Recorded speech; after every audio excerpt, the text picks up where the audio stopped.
5 things that will be cheaper in Venezuela in the next 10 years. Today we discuss.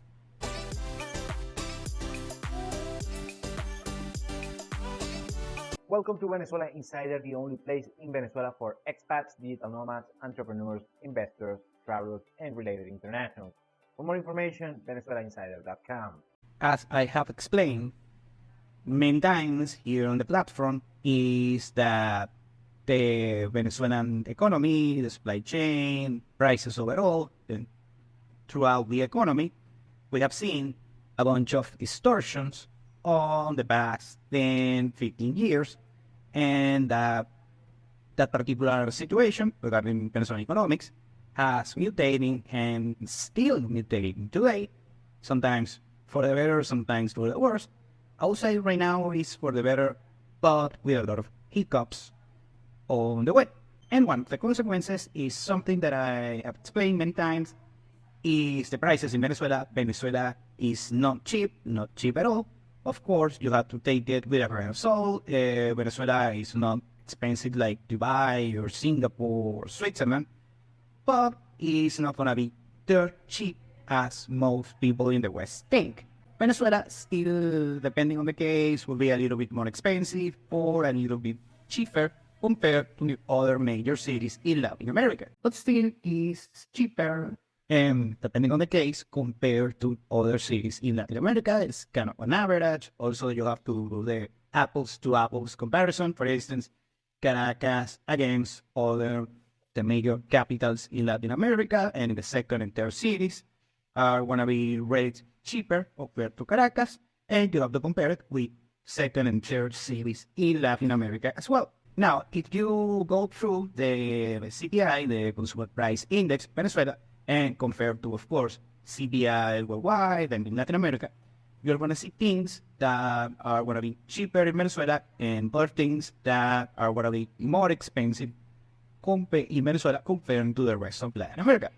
But still, this is due because of the distortions and the mutations of the supply chain. That apparently, this is a price gouging thing, so basically mutates for the better of the worse. And since the Venezuelan economy is on a recovery, on a restructure of each supply chain, we are going to see different prices in the future for the better of the worse. Today, we are going to discuss the 5 things that are going to be cheaper in Venezuela in the next 10 years. So let's start. Number 1 are food staples. Venezuela, going to the grocery store, with the supermarket, is not as pleasant as most people would like think. Venezuela, doing your groceries is not cheap at all, especially for the average Venezuelan. If you are from abroad, and of course, you are financially stable, put it that way, it's not going to be prohibited expensive, but it's not going to be about it.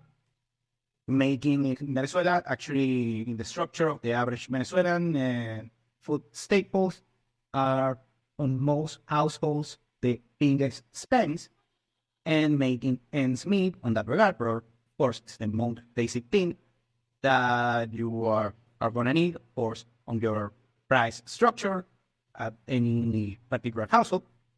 Anyways, what happens in Venezuela is that the food basket, the average food basket for an average Venezuelan, let alone an international, is around $600 per month per household.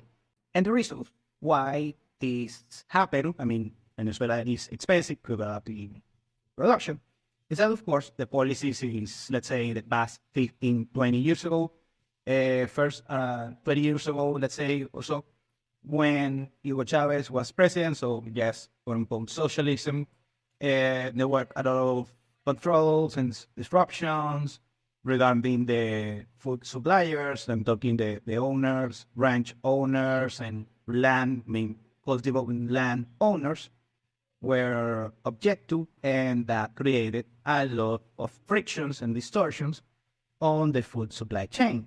Same thing with industrials on this particular field.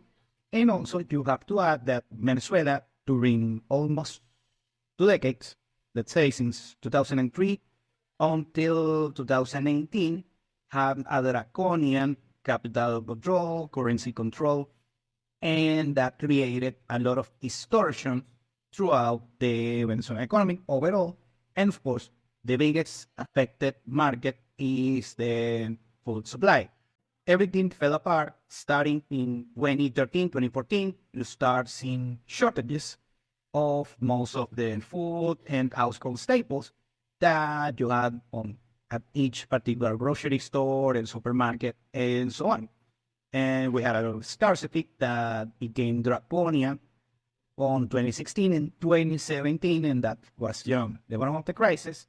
But since 2018, most, not all, but most of those restrictions were lifted since, a lot of scarcity within the Venezuelan economy. Right now, of course, that was during Nicolas Maduro's presidency, and he lifted several of those restrictions, so that made easier for both importers and producers in order to put back again food on the shelves in the supermarkets and grocery stores.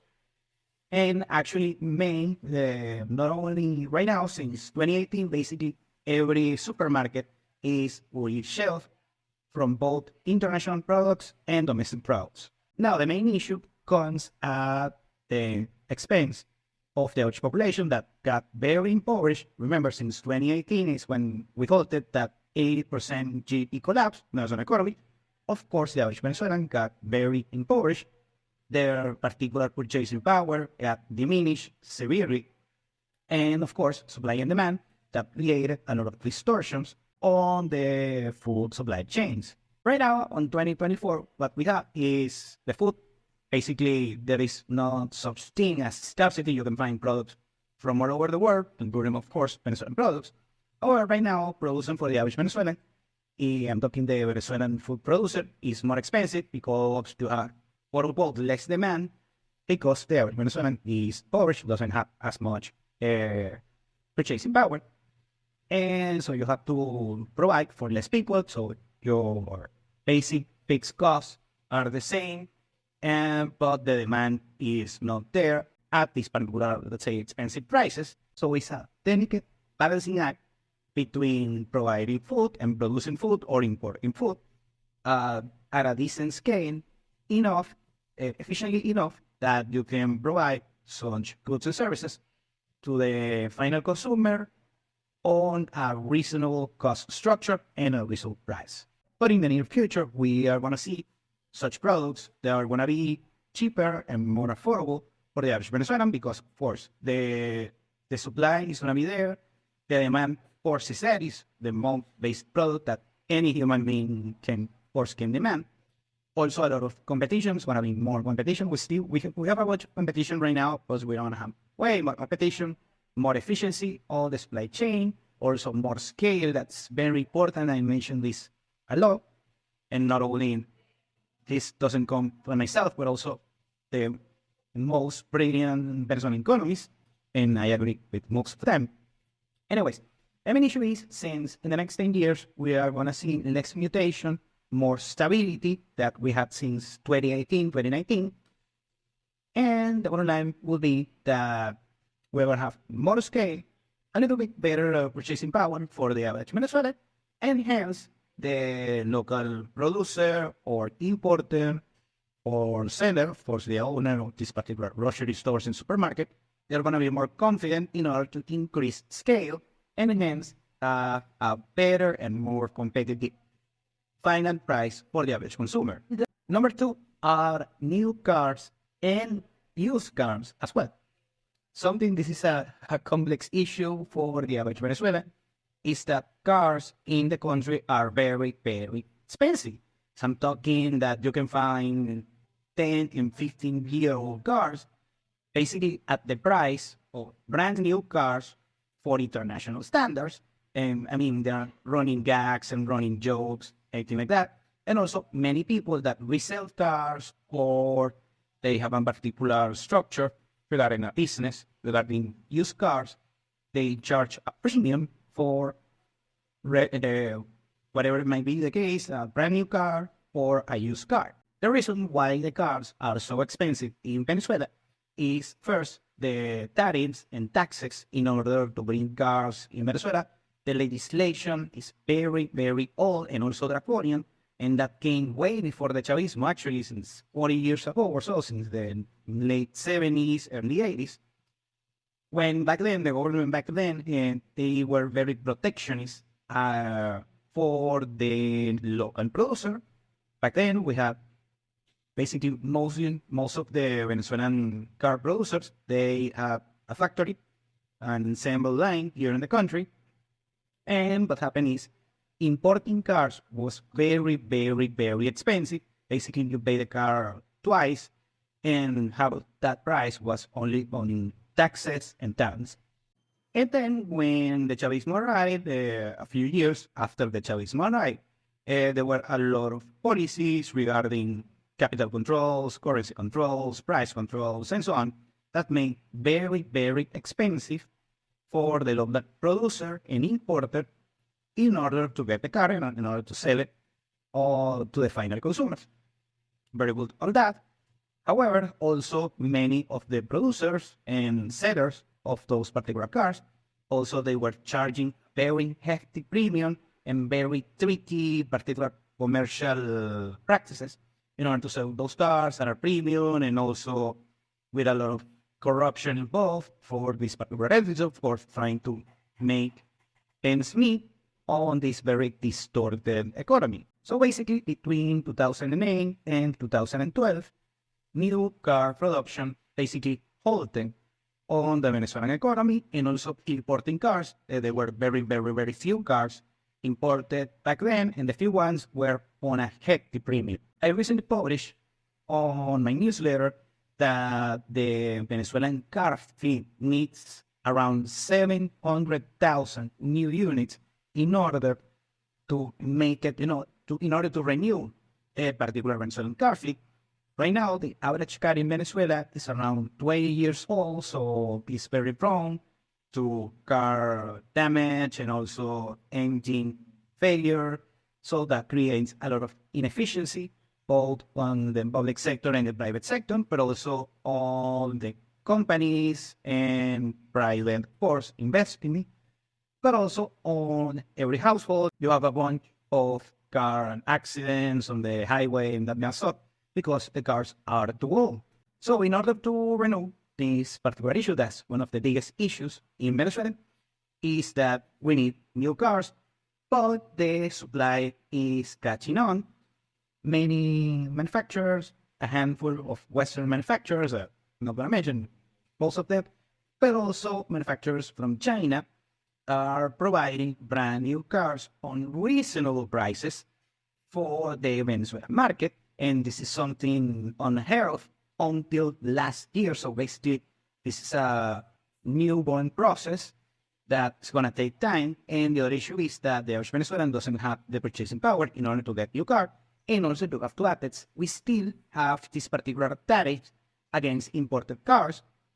And that makes even more difficult for the average Venezuelan in order to get a particular car, a new car, on a reasonable price.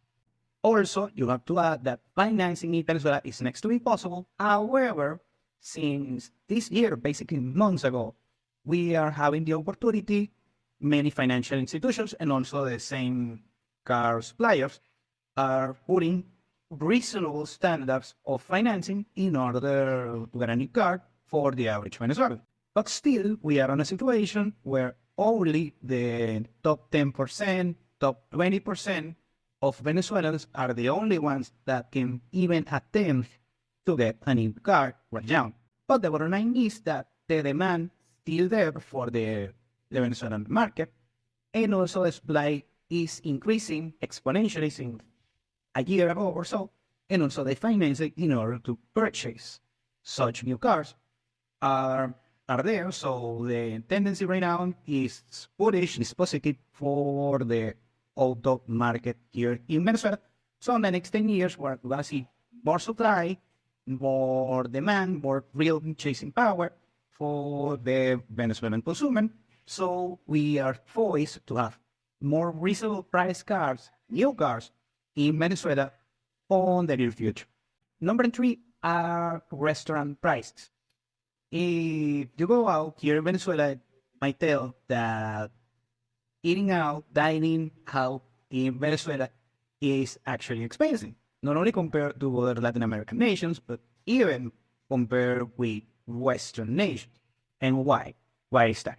Well, yet again, supply and demand, yet again, the distortions, yet again, an 80% GDP collapse, and hence we have this particular market regarding restaurants and so on. What happens in Venezuela is first, supply chains are distorted, and of course that affects restaurants. Remember, a restaurant business is very, very, very difficult and very competitive. And the other thing is, since the average population is very impoverished, they cannot afford it. Remember, dining out in a restaurant and so on is expensive and is also a luxury. Most Venezuelans are impoverished, around 80-90% of them. So they have to cover just basic expenses, and eating out is not a priority.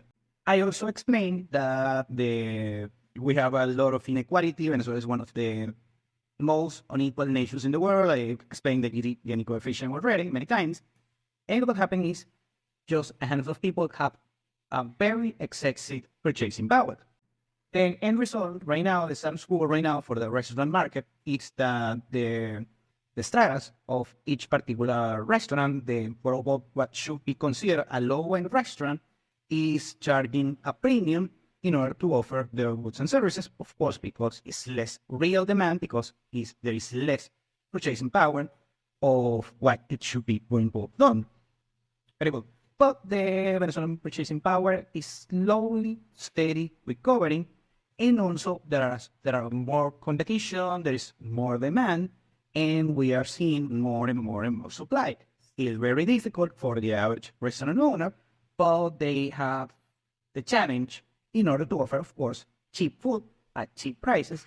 But sadly, right now, is that these particular restaurants, let's say, low end regarding the stratas, the quality of their food, they are struggling in order to provide cheap food at a cheap price. Meanwhile, the mid-high-end restaurants and high-end restaurants are thriving because there are more competition on that particular strata, that only the 2 or 5% of Venezuelans can access to such market. The issue is that you have, of course, a lot of rich people in Venezuela, but they are a significant minority in Venezuela, so they cannot eat out every time, or they cannot dine on a particular restaurant like 20 times a day, of course. And that's why you need a lot of volume, scale in those particular places. And also there is a lot of competition on that particular cohort of this particular market. So what happens is that in Venezuela, of course, going to a nice restaurant, I'm not going to say it's cheap because it isn't, but compared to the low-end restaurants, the spread is not as great. And the bottom line is that you have a lot of competition for high-end restaurants, I have to say. And many of these restaurants are going belly up, starting declaring bankruptcy, because it's not sustainable having a sort of high-end restaurants and having not as much of the quote-unquote low-end restaurants. In the near future, what we are going to see is that the market is going to stop mutating, more options, more supply, and we will have a new normal where you have cheap restaurants that are actually cheap, and high-end restaurants that have, of course, charge a premium, but give you a top quality food. Number 4 is clothing and apparel. Same thing, the crisis, 80% GDP collapse. Of course, that reduces the purchasing power of the Venezuelan, and clothing and apparel plays a second fiddle on Venezuelan expenses, and that's what is called a luxury. And it's a market that's more and more difficult. Also, you have to add a lot of frictions on the Venezuelan economy, and also you have to add taxes and tariffs and imports, and also producing clothing in Venezuela is not as cheap, but some people are very good pulling that away. So in the next 10 years, we're going to see, right now, we already reopened the Inditex Group, Zara, reopened in Caracas, with the largest store in Latin America, and a handful of other international players are going to come by, or some imports from China and other cheap products places. And the bottom line is more competition, more demand, more supply, like economics 101, and we're going to have more options on going NFR. And number 5 are plane tickets. Coming to Venezuela is not as cheap, used to be actually very expensive, but right now we are having a handful of options, and those options are increasing significantly since the past 3 years, basically after COVID. We have more flight connectivity. The biggest air hubs to Venezuela are Panama City, Dominican Republic, Madrid in Spain, right now Turkey and Istanbul, thanks to Turkish Airlines, and a couple of other hubs, and also since recently, since 2022, Colombia has become a bigger play. But still, the prices, the ticket prices, we don't have an airline like Ryanair or AirAsia or something like that, a low-cost air carrier. But the bottom line is that right now the demand is increasing exponentially, and also the supply and the regulations. So more airlines are doing the due diligence in order to start serving the Venezuelan market, both domestic Venezuelan airlines that we have a bunch of, by the way, a handful, significant for Venezuelan airlines, and also we have a significant number of the big airlines all over the world that they are starting to do the due diligence in order to serve the Venezuelan market. Thank you for watching Venezuela Insider. Please like, share, and subscribe. Follow us on social media. If you want to work with us, VenezuelaInsider.com. Thanks again and have a nice day.